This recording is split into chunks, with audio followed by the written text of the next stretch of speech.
I was actually researching hair loss products for my mother who was having cancer during them days. I couldn't find anything that was promising online. I came across a hair loss forum and there was a guy on there who was saying that Today we'll be filming a video with Jonathan Gerow. He is an SMP, which is scalp micropigmentation expert.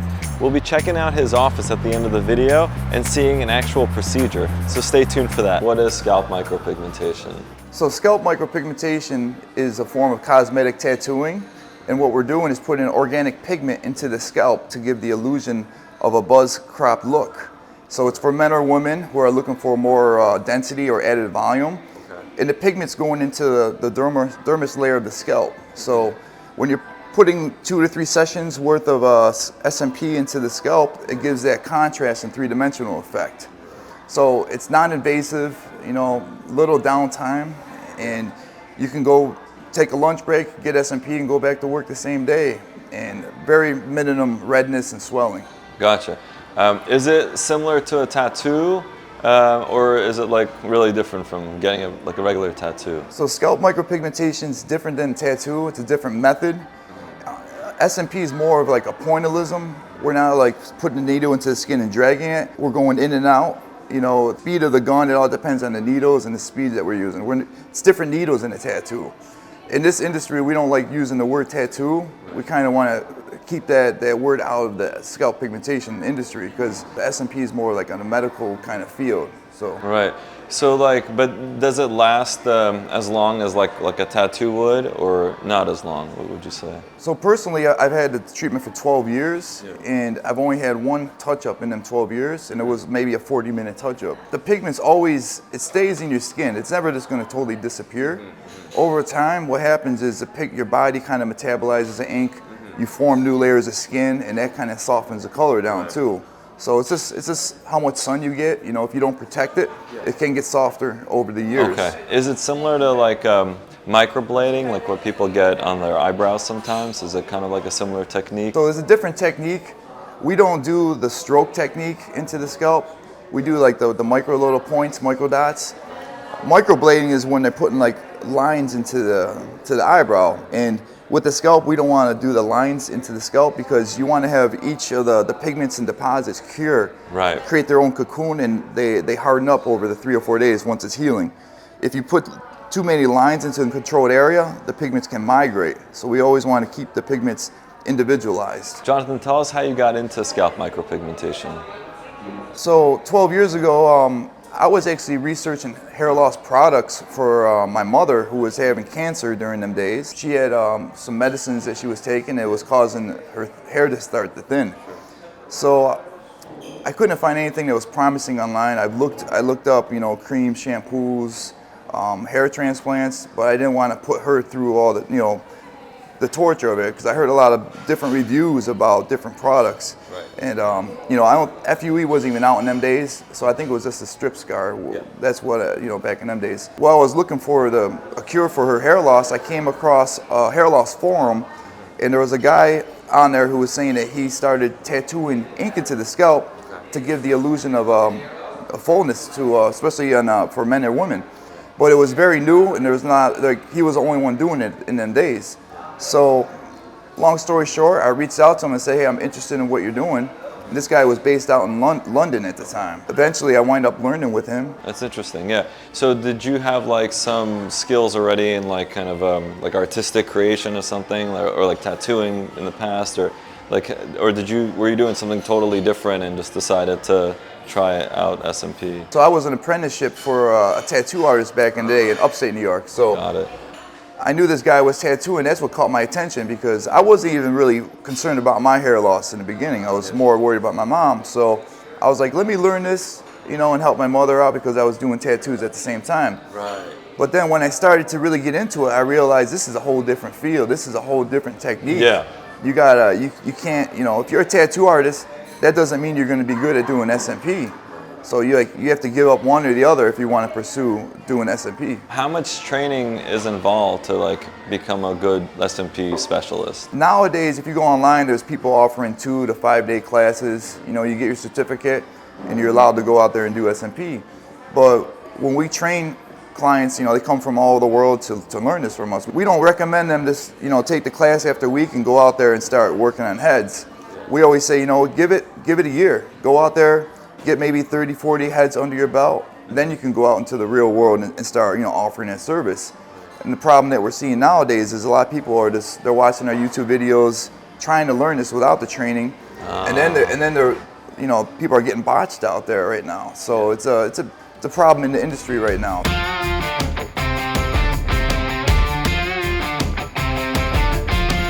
So when you have a patient who wants like an unrealistically low hairline or a hairline that you don't think is going to look natural, how do you approach that situation? When the clients come to us, we always explain to them, you're going to have 2 to 3 sessions. You could always start conservative, start higher, and then maybe on the second session we'll drop it lower. So you never want to have like, an 18-year-old hairline if you're in your 30s, 40s, or 50s, because down the road we can always soften it with laser if they say they want a softer hairline. If, say in the beginning they start with the edge up and they said, down the road I want to have it more natural. So they could actually go through and we can soften it more, or you can even do a little bit of laser to make it more feathered and subtle. So it's nice to have the option of actually changing your hairline even throughout the years, so you're not always stuck with the same hairline. Jonathan, what are some of the risks involved with SMP? So the risk with SMP is, one of the main things especially for women, is they can't shower for 4 days on their head. That's a risk. Serious note, the risk involved is there's virtually no risk as long as you don't go out there in the sun within the first 4 to 5 days.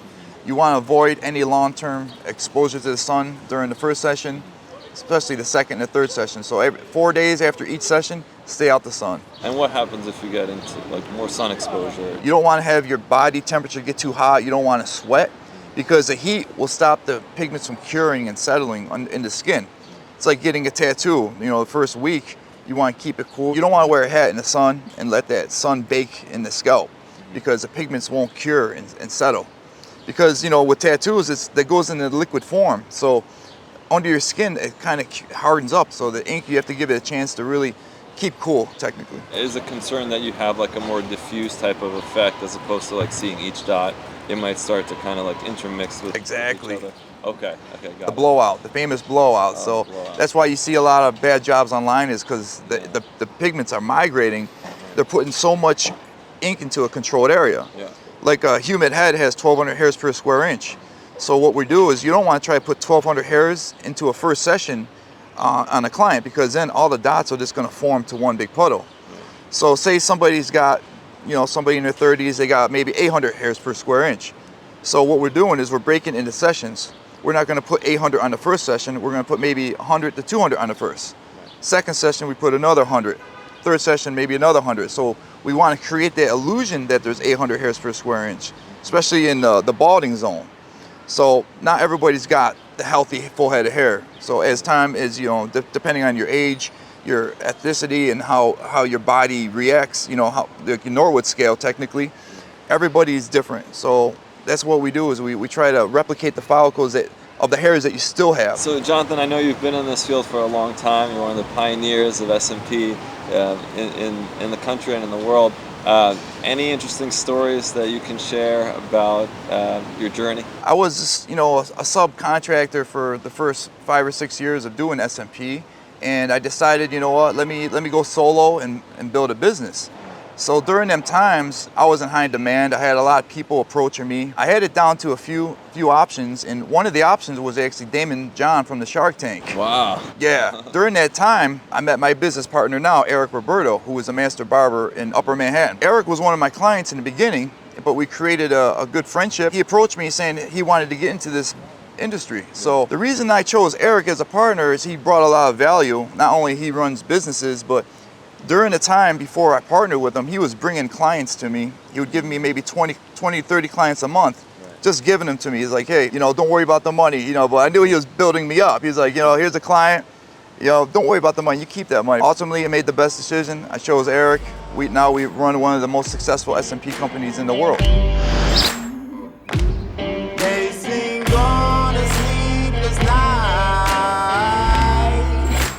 Try to catch me howling at the moon.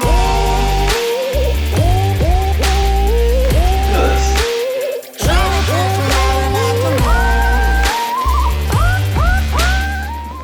what I'm doing, since he's got like a really, the tan, the skin's a little bit more, it's got more of a darker complexion. I just want to retrace the line just so I know where my perimeter is. So I'm playing it safe in here. So I know exactly where to go. Every time you go out in the sun, use like an SPF 40 or 50. Okay.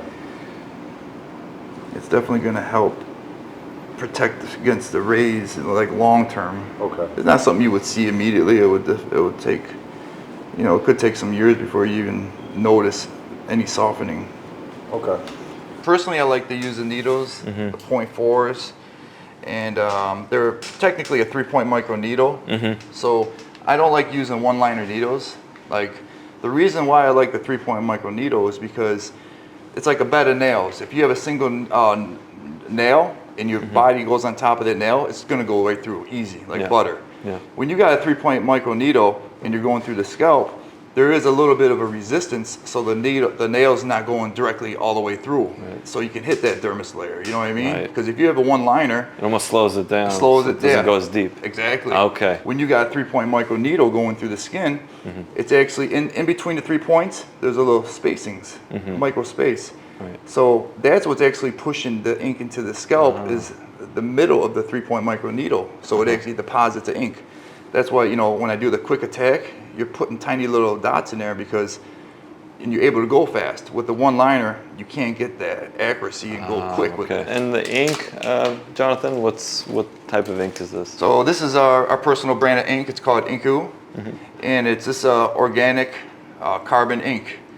Contains no lead, no mercury, safe MRI. Back in the beginning with SMP, people were using real tattoo inks, which had, you know, the lead and the mercury in there, which would change colors sometimes, like green or blue tones to it. So there's a lot of advancements throughout the years, and this is definitely got over a 10-year track record. So it always stays true to color and never changes color. Are those with magnifiers, Jonathan? Yeah, these are slight magnifications on them. Yeah, I usually use these, especially like when I start doing the hairline. Yeah.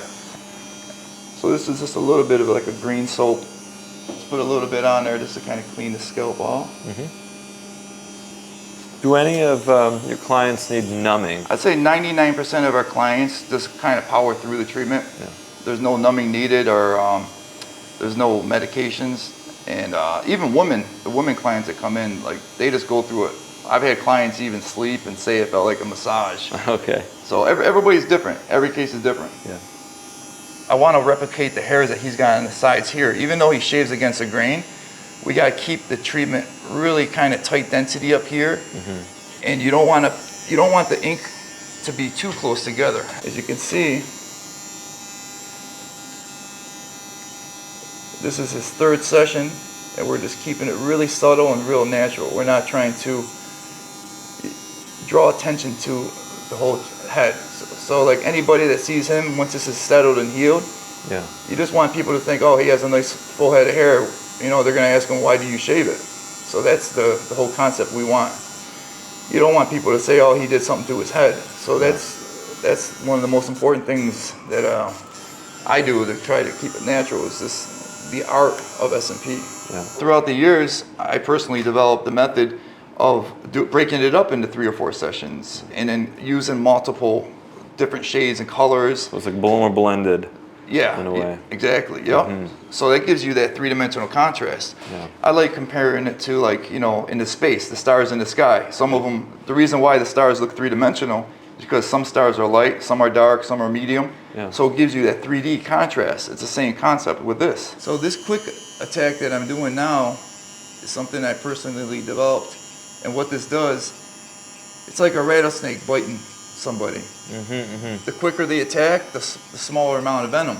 So you want small amounts of ink into the scalp. You don't want to put like big dots. Instead of spending too much time in one location. Yeah, exactly. Brad, how does this feel for you? I mean, what do you experience? I can go to sleep right now. Wow. Yeah.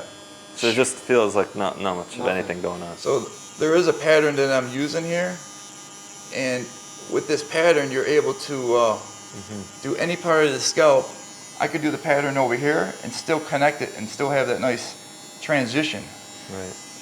You want that. So technically, what you want is a seamlessness to the treatment. You want the areas where he's still bald, and where he has hair to kind of coincide together and gradually just blend in, so you don't see a seam. Right. That's the main thing, is having a seamlessness transition. With the sessions, the way you do it, with the first session, you still cover the whole treatment area, and then you come back in with maybe like a darker tone, it seems, as opposed to just like working on one small part, one session, and then another part, or do you sometimes do that too? For sessions, Yeah. I go through the whole scalp on the first session. Got it, yeah. Second session, we do the whole scalp again. Right, So right. You don't break it down as like a specific region, like just No. frontal scalp and then Nope. crown or whatever. Yeah, okay. We do it all in one shot, so you know the client's happy. He can go back to his regular life the next day, and Yeah. And there is a lot of clients that actually love the first session look, where it kind of has like a nice subtlety to it. So that's what's nice about doing it in sessions, is you're able to see the progress gradually increase. So even on this treatment, his 2 sessions, there's some clients that would actually love it just to keep it like that. But since he wants a darker look, there's nothing wrong with that. It's just a personal preference. So that's why we always say 3 sessions for most clients. Need 3 sessions.